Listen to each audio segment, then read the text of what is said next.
Salam Bapak Ibu Saudara yang dikasihi Tuhan. Ibadah pada pagi ini akan kita mulai. Jemaat dipersilahkan untuk bangkit berdiri. Mari kita akan bersama-sama menyatukan akan hati pemikiran kita, untuk bersama-sama kita berikan pujian kemuliaan bagi Tuhan.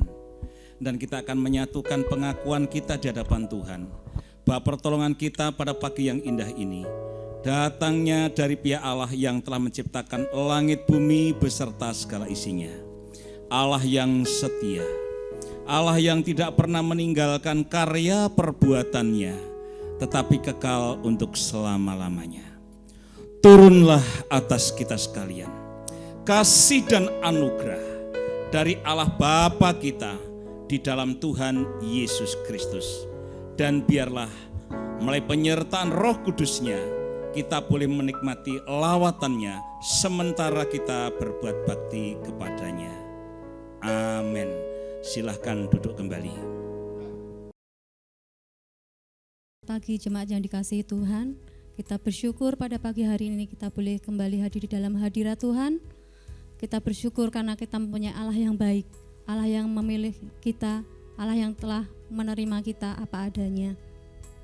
Oleh karena itu, mari pagi hari ini kita meresponi setiap panggilan Tuhan untuk kita tetap setia di dalam Dia, tetap setia di dalam mengiring Dia sampai akhir hidup kita.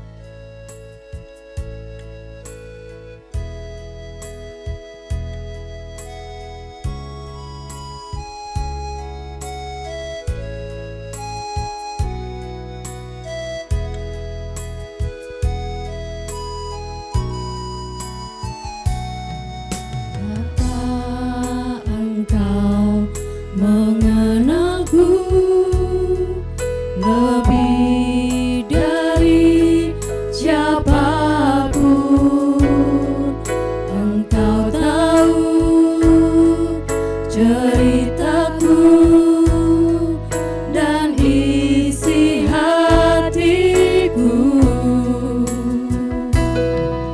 Tak peduli masa lalu, Engkau tetap memilihku.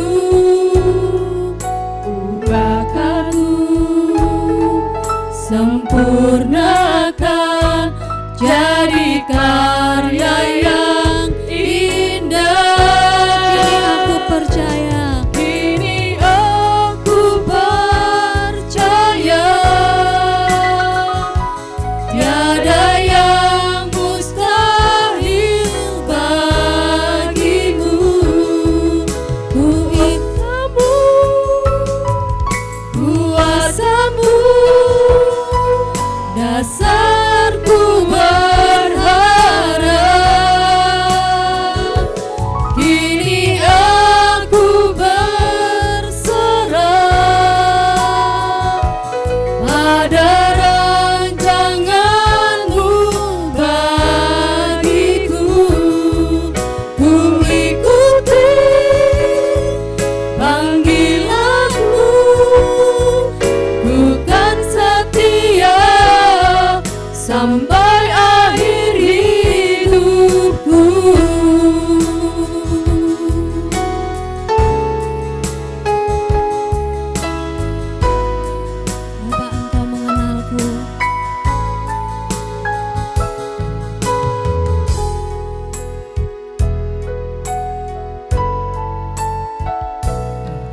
Bapa Engkau mengenalku. Bapa, Engkau mengenalku lebih dari siapapun.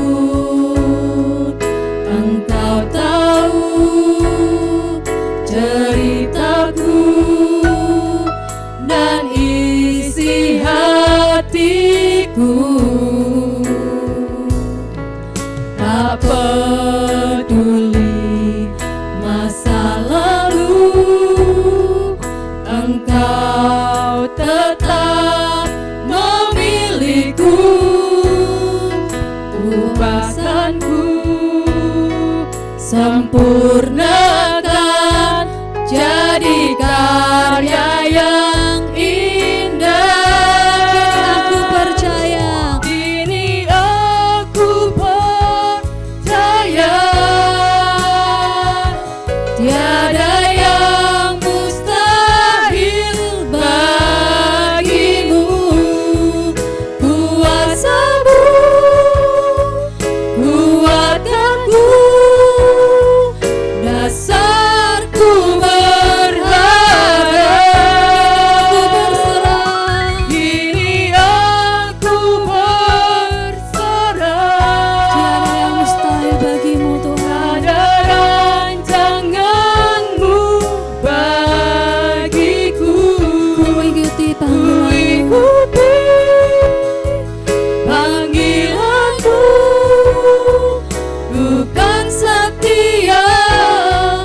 sampai akhir hidupku. Ku ikuti panggilanmu, Ku ikuti panggilanmu, ku kan setia sampai akhir hidupku. ku ikuti panggilanmu, Ku ikuti panggilanmu, ku kan setia sampai akhir hidupku. haleluya. Kami percaya Engkau Tuhan, Engkau Allah yang baik. Haleluya, haleluya Yesus, haleluya. Engkau Allah yang baik. Kami percaya Engkau Tuhan, syukur bagimu. Terima kasih Yesus, haleluya. Syukur bagimu, haleluya, haleluya, haleluya.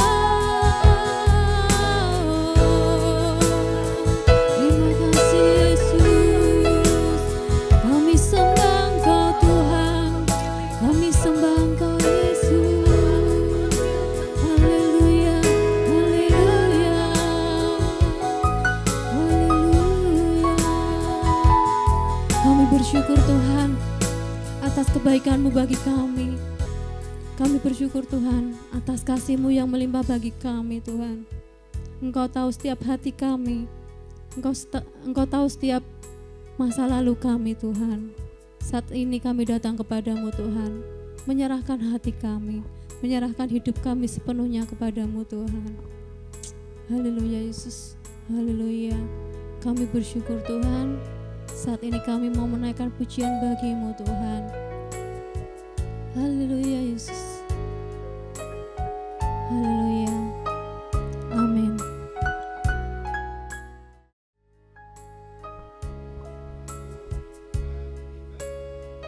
Yesus adalah kebenaran dan hidup. Barang siapa diam di dalam Dia, tinggal di dalam Dia, dia akan mendapatkan hidup itu. Oleh karena itu, selama kita hidup di dalam Dia, selama kita hidup di dunia ini, hidup kita bagi Dia, hidup kita untuk kemuliaan nama Tuhan. Yesus, Kau kebenaran yang menyelamatkanku.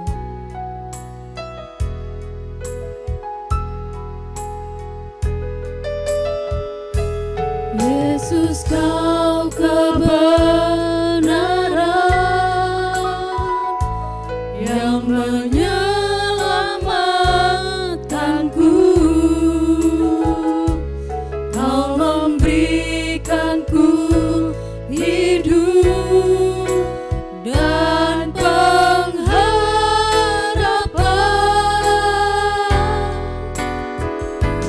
Ku ikut kehendak-Mu, ku perlu anugerah-Mu.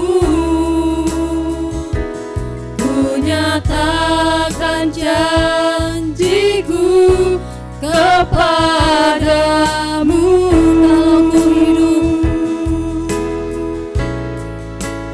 Kalau ku hidup, ku hidup bagimu. Hatiku tetap menyembah-Mu.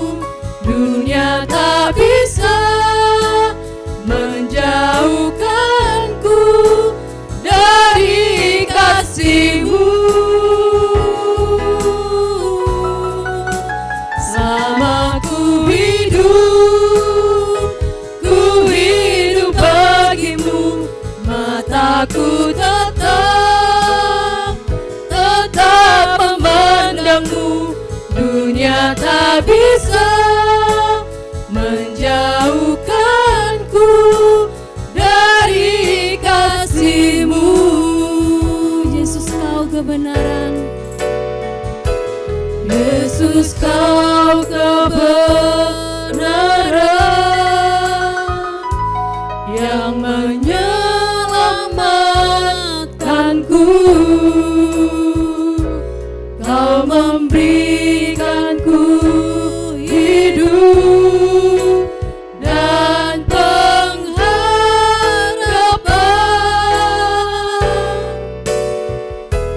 Ku ikut kehendak-Mu, ku perlu anugerah-Mu. Ku nyatakan janjiku kepadamu.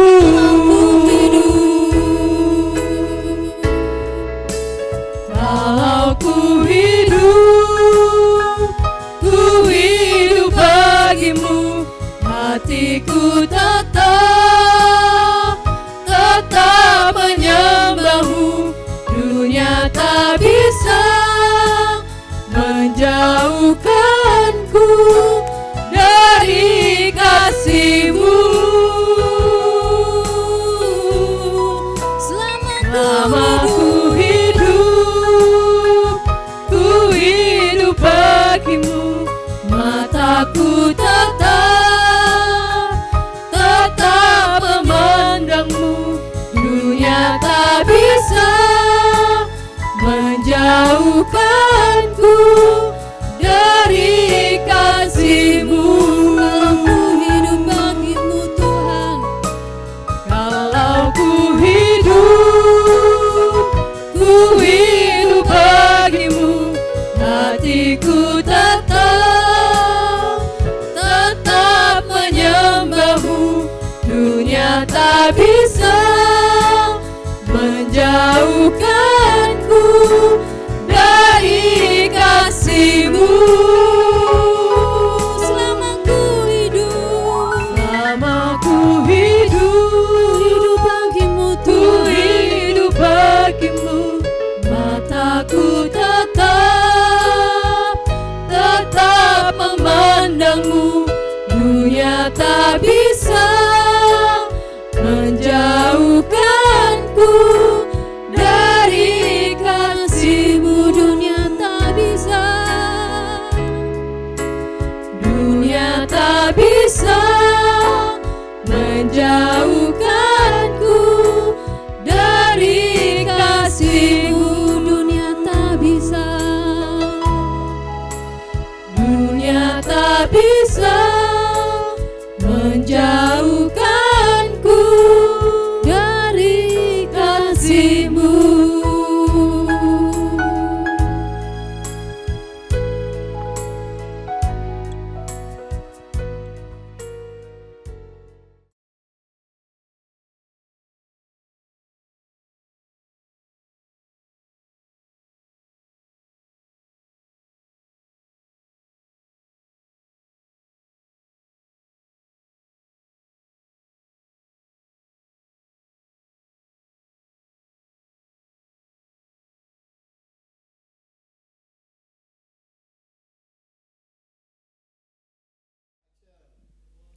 Bapak Ibu, mari kita belajar firman Tuhan pada pagi hari ini. Dan biarlah kiranya firman Tuhan yang akan kita gali bersama-sama akan memberkati kita dan menguatkan kita semua. Mari kita berdoa untuk kebenaran firman Tuhan pada pagi hari ini. Bapa, biarlah kiranya terang-Mu, hikmat-Mu, kuasa-Mu menyertai hamba-Mu ini. Terima kasih Tuhan. Dalam nama-Mu kami mengucap syukur dan berdoa. Amin. Bapak Ibu, kita belajar bersama-sama tentang tema pada pagi hari ini tentang menang atas kelemahan. Benarkah jika kita penuh dengan punya kelemahan-kelemahan, banyak kelemahan, kita akan memperoleh kemenangan? Bukankah firman Tuhan berkata bahwa manusia hidup dari daging? Dan daging itu pada prinsipnya penuh dengan kelemahan. Galatia berkata bahwa daging itu percabulan, hawa nafsu, perselisihan, amarah dan sebagainya. Dan itu kental dalam kehidupan kita. Sehingga tema menang atas kelemahan. Benarkah? Nah, Bapak Ibu, kalau kita pengen bisa menjawab, maka kita belajar dari Kristus sendiri. Mari kita buka firman Tuhan yang kita ambil dari 1 Korintus pasal 15 ayat 42. Firman Tuhan berkata begini, demikian pula hal dengan kebangkitan orang mati, ditaburkan dalam kebinasaan, dibangkitkan dalam ketidakbinasaan. Saya ulangi. Demikianlah pula halnya dengan kebangkitan orang mati, ditaburkan dalam kebinasaan, dibangkitkan dalam ketidakbinasaan. Nah, ayat ini berbicara tentang kematian Kristus, ketidakberdayaan Kristus, tetapi Dia bangkit dari kubur, bangkit dari kematian. Kenapa bisa begitu? Karena memang Dia yang Maha Kuasa. Nah, kita belajar daripada Yang Maha Kuasa. Kalau kita perhatikan dan lihat Yesus, Dia tidak mempergunakan kekuatan, kuasa, kemampuan, keberadaan dirinya sebagai Tuhan, sebagai Allah. Dan ayat yang 43, kuncinya. Ditaburkan dalam kehinaan, dibangkitkan dalam kemuliaan. Ditaburkan dalam kelemahan, dibangkitkan dalam kekuatan. Nah, ayat 43 inilah yang kita mau belajar bersama-sama. Dan saya merasa ayat 43 ini kunci, jawaban dari pertanyaan tadi.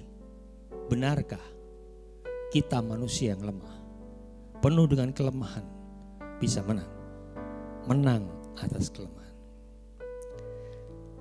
Jika kita melihat ayat 43 ini dan kita menerapkannya, maka kita dimungkinkan menang atas kelemahan-kelemahan kita. Pertanyaannya, bagaimana? Lagi tadi saya bilang belajar dari Yesus. Nah, apa yang diperbuat oleh Yesus? Coba kita perhatikan ayat yang 43. Ditaburkan dalam kehinaan, dibangkitkan dalam kemuliaan. Ditaburkan dalam kelemahan, dibangkitkan dalam kekuatan. Siapa yang ditabur? Siapa yang dibangkitkan? Yang ditaburkan dalam kehinaan, Yesus.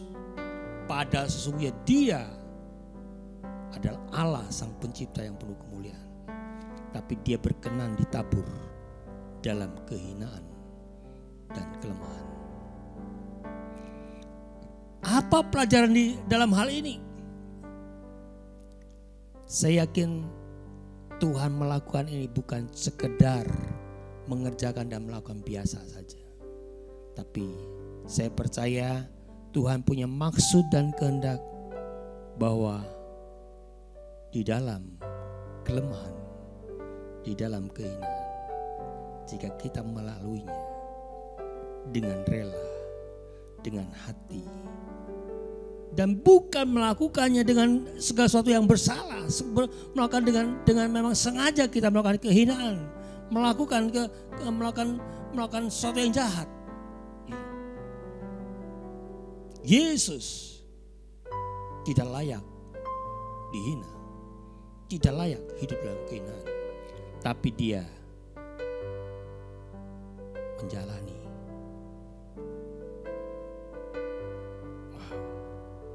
Saya melihat Yesus penuh dengan kerendahan hati, dengan hati yang sungguh terarah kepada dan tujuan itu kemuliaan nama Tuhan. Bapak Ibu, ketika Yesus berkenan untuk menjalani, berkenan dan mau melewati kehinaan dan kelemahan. Kenapa saya bolak-balik mengatakan ini? Karena memang sesungguhnya dia tidak terbatas. Sesungguhnya dia maha kuasa. Tapi dia rela jadi manusia. Dia rela membatasi kuasanya di dalam kemanusiaannya.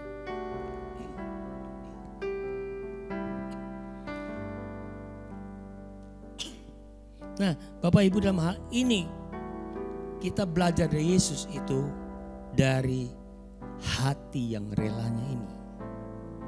Hati yang memiliki tujuan, yakni memuliakan Tuhan. Allah dipermuliakan. Fokusnya itu. Bapak Ibu, kita masuk ke poin 2. Apa yang kita akan belajar di poin kedua? Berkenan dari ayat yang kita baca tadi. Ditabur dalam kehinaan, dibangkitkan dalam kemuliaan. Ditaburkan dalam kelemahan, dibangkitkan dalam kekuatan. Yang kedua, firman Tuhan meminta kita untuk memahami dan menyadari dan menjiwai bahwa kelemahan tidak selamanya lemah dan kalah. Kekurangan tidak selamanya kurang dan berakhir dengan kekalahan. Yesus, Tuhan yang mulia, Yesus Sang Pencipta, sesungguhnya dia layak dan seharusnya di tempat penuh dengan kemuliaan. Tapi dia rela membatasi dirinya yang penuh kemuliaan dan berkuasa untuk menjadi manusia, untuk dilahirkan sebagai manusia dan tidak tanggung-tanggung. Dia dilahirkan di kandang domba. Itu artinya bahwa Yesus dikondisikan, diposisikan, ditaruh di tempat yang hina dan penuh kelemahan. Kenapa bisa begitu? Bapak Ibu, sekali lagi, cara kerja Tuhan kadang kita tidak mengerti. Tapi inilah cara kerja Tuhan.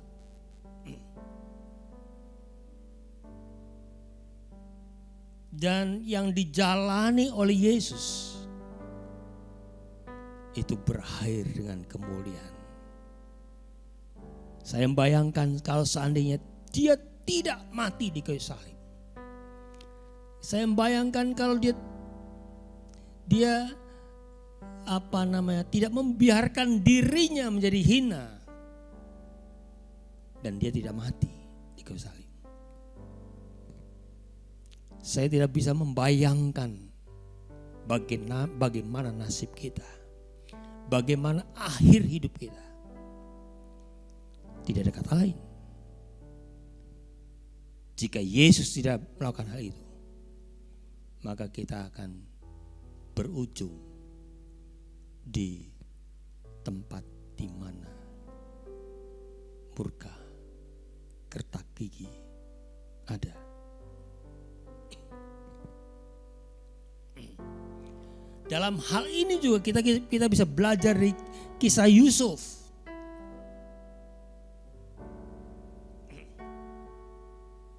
Korelasinya di mana?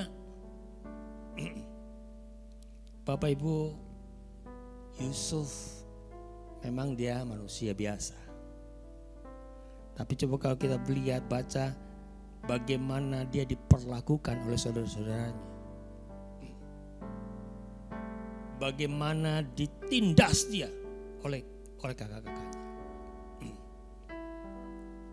Dia dilempar di sumur kering, diambil, dijual untuk jadi budak.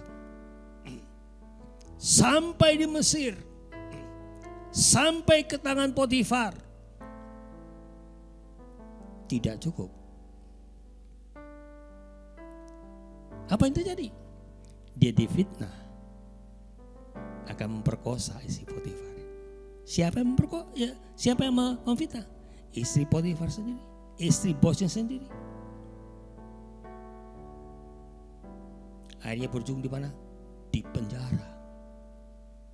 Perlakuan tidak adil juga masih terjadi dalam hal ini.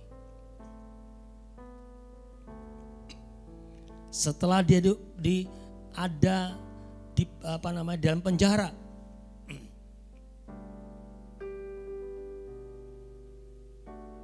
dia mulai diberkati, Tuhan mulai menampakkan dia Tuhan pelihara. Lalu ada seorang juru minum dan juru roti, mimpi dan sebagainya. Juru minum yang ditolong, yang sudah dipesan oleh Yusuf, nanti kalau engkau terjadi seperti yang aku katakan, tolong sampaikan kepada raja untuk membebaskan saya. Tapi apa terjadi? Juru minum melupakannya. Waduh. Kalau menurut pandangan saya, Yusuf betul-betul ditempatkan di posisi yang sangat lemah. Tapi sekali lagi, tidak selamanya lemah. Itu merupakan kekalahan. Kekurangan itu merupakan kekalahan. Yusuf diperlakukan sangat-sangat tidak adil. Tapi berujung di mana? Berujung di posisi yang paling tinggi. Ketika dia bisa menyampaikan mimpi Raja Firaun. Dan Firaun mengangkat dia. Dan dia menikmati penuh kemuliaan. Berkumpul lagi dengan saudara-saudaranya dan ayahnya. Dan yang luar biasa, Yusuf bilang apa? Jangan susah. Betul engkau mereka yang jahat waktu itu.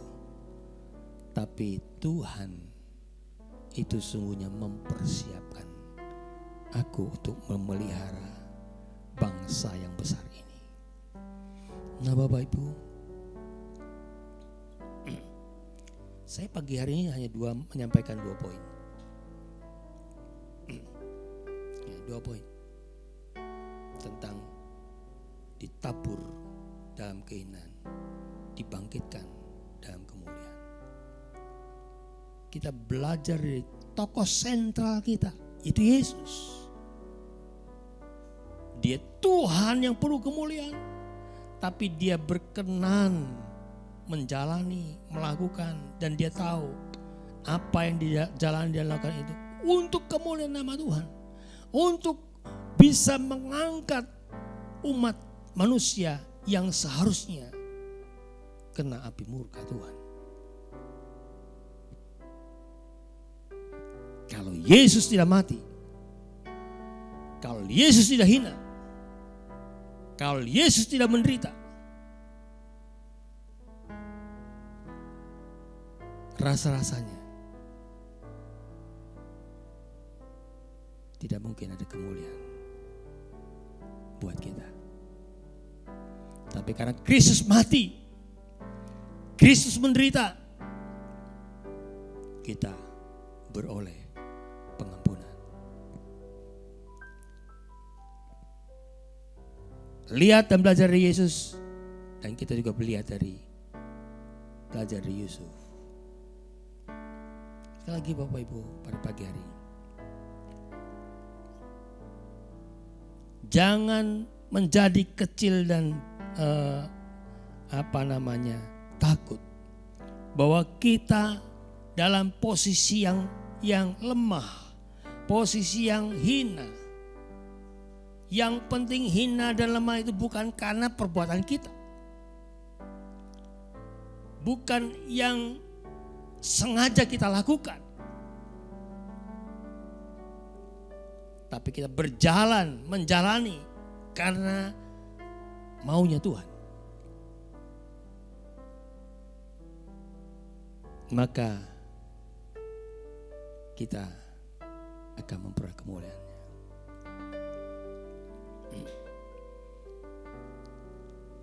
Bapak Ibu,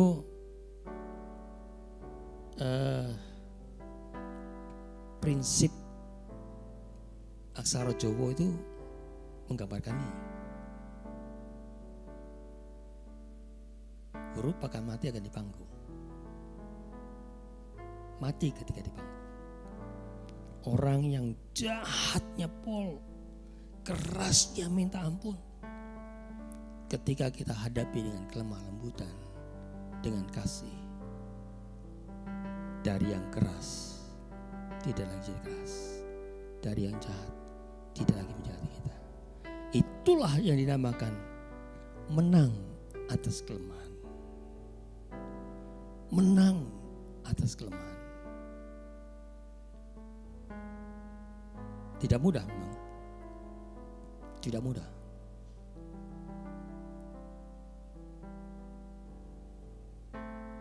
Oleh karena kita belajar dari Yesus dan Yusuf ini. Agar kita bisa mengaplikasikan itu semua. Ya, jadi dua hal ini.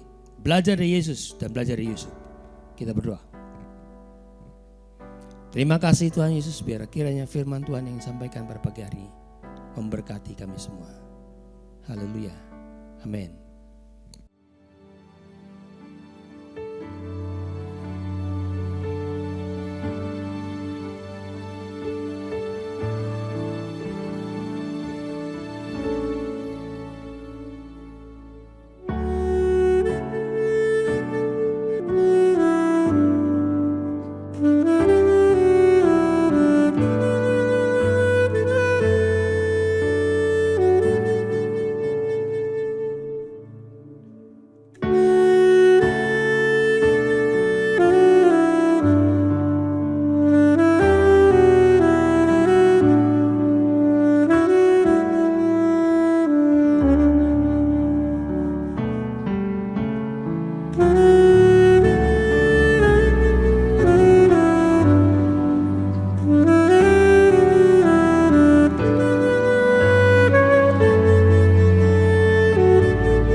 Sama-sama bersatu hati, kita akan menaikkan syafaat di hadapan Tuhan.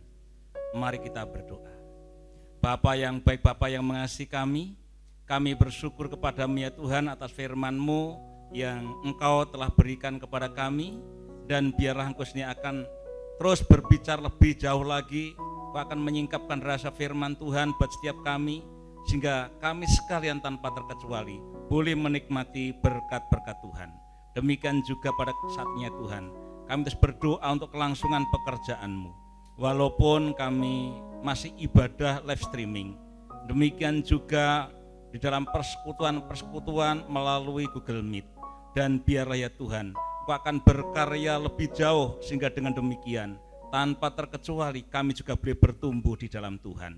Kami berdoa untuk rohaniwan, para majelis, para aktivis, kami percayakan sepenuhnya ke tangan kasih-Mu. Engkau akan memakai kami seturut dengan kehendak-Mu.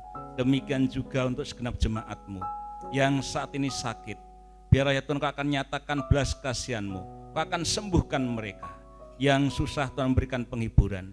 Yang kekurangan Tuhan akan membuka tingkap-tingkap langit untuk mencurahkan berkat buat mereka. Yang merindukan pekerjaan, Engkau akan menyediakan pekerjaan buat mereka sesuai dengan kemampuan mereka. Kami berdoa untuk anak-anak kami yang sekolah. Mari ya Tuhan Kau akan terus memberikan hikmat, kecerdasan, kemampuan untuk mereka mencerna apapun juga yang diterima melalui pembelajaran online. Dan biar dengan fasilitas yang terbatas, mereka tetap memiliki semangat dan tanpa terkecuali mereka menjadi anak-anak yang berprestasi. Demikian juga ya Tuhan, pada saat ini kami berdoa untuk bangsa negara kami Indonesia. Engkau tahu akan segala keberadaan bangsa kami. Pemerintah telah mengambil bagiannya untuk memutus mata rantai daripada pandemi ini ya Tuhan. Tapi biarlah kuasa-Mu Engkau nyatakan sehingga betul-betul kerinduan mereka, upaya mereka dapat terwujud dan Indonesia dipulihkan. Kami berdoa untuk pemimpin-pemimpin kami dan biar Engkau akan terus menolong mereka, Engkau akan memberkati mereka dari pemerintah pusat sampai ke daerah. Kami percayakan akan bangsa kami ini hanya ke tangan kasih Tuhan. Dan akhirnya kami percayakan akan setiap kami yang hadir dalam ibadah, Engkau tahu akan segala keberadaan mereka, Engkau memberkati mereka semua. Dalam nama Tuhan Yesus kami berdoa dan mengucap syukur. Jemaat yang dikasihi Tuhan, sebentar kita akan berpisah satu dengan yang lain. Kita akan kembali ke aktivitas kita, kita akan kembali ke rumah kita. Dan biarlah sebelum kita bersama-sama menikmati akan hari ini, kita akan arahkan hati pemikiran kita untuk menerima berkat-berkat daripada Tuhan. Oleh sebab itu, arahkanlah hatimu, angkatlah tanganmu dan terimalah berkat-berkat yang daripada Tuhan. Pulanglah dengan sejahtera dan terimalah berkat-berkat yang daripada Allah Bapa, kasih karunia daripada Kristus Yesus Tuhan kita, dan pimpinan, tuntunan, kekuatan Roh Kudus menyertai kita sekalian dari saat ini sampai selama-lamanya. Amin.